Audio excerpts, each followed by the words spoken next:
भारतवर्ष में कभी भी भौतिक वस्तुओं के संग्रह को बहुत अधिक महत्व नहीं दिया है।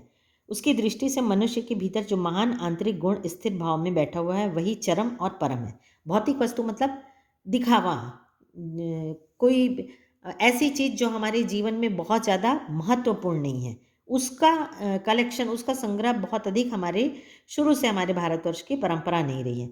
बल्कि किस चीज़ की है, हमारे अंदर में जो गुण है उस पे ज़्यादा महत्व दिया गया है। जैसे एक एग्जाम्पल से हम समझाते हैं कि कोई मनुष्य है तो वो बहुत अच्छे कपड़े या बहुत टिप टॉप रहने को उतना महत्व नहीं दिया गया है, जबकि उसके इंटरनल, उसके आंतरिक, उसके जो अंदर के मन की जो शुद्धता है, जो उसके विचार हैं, जो उसका स्वभाव है, उस पे ज़्यादा जोर दिया गया है। जैसे गांधी जी का एग्जाम्पल आप ले सकते हैं।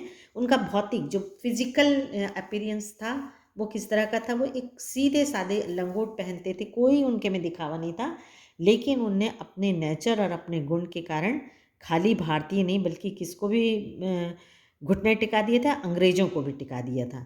तो कहने का मतलब ये है कि हमारे भारत में कभी भी जो फिजिकल एक्टिविटीज़ है, बाहरी चीज़ें हैं, उसको इतना महत्व नहीं दिया गया है, बल्कि किस चीज़ को ज़्यादा महत्व दिया गया है, हमारे गुणों को। लोभ, मोह, काम, क्रोध आदि विचार मनुष्य में स्वाभाविक रूप से विद्यमान रहते हैं।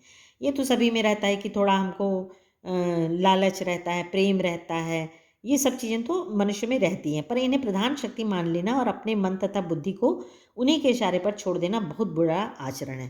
तो लेखक ने बहुत अच्छे से समझाया है कि थोड़ी लालच, थोड़ा प्रेम, थोड़ा ये सारी चीज़ें तो हमारे मन में रहती हैं, लेकिन हम उसके इशारे में, हम अपने मन को उसका क्या बना दें, गुलाम बना दें और उसी के हिसाब से चलें, तो मनुष्य का पतन निश्चित ही है।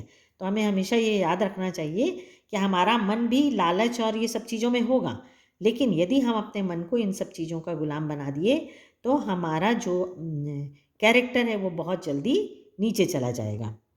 भारतवर्ष ने कभी भी उन्हें उचित नहीं माना, उन्हें सदा संयम के बंधन में बांध कर रखने का प्रयत्न किया है। परंतु भूख की उपेक्षा नहीं की जा सकती, बीमार के लिए दवा की उपेक्षा नहीं की जा सकती, गुमराह को ठीक रास्ते पर ले जाने की उपायों की उपेक्षा नहीं की जा सकती।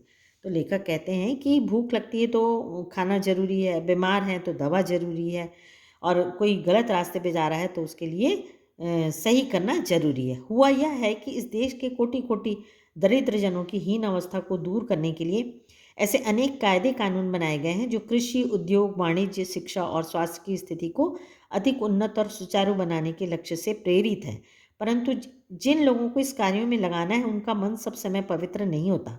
प्रायः वे ही लक्ष्य को भूल जाते हैं और अपनी सुख सुविधा की ओर ज़्यादा ध्यान देने लगते हैं।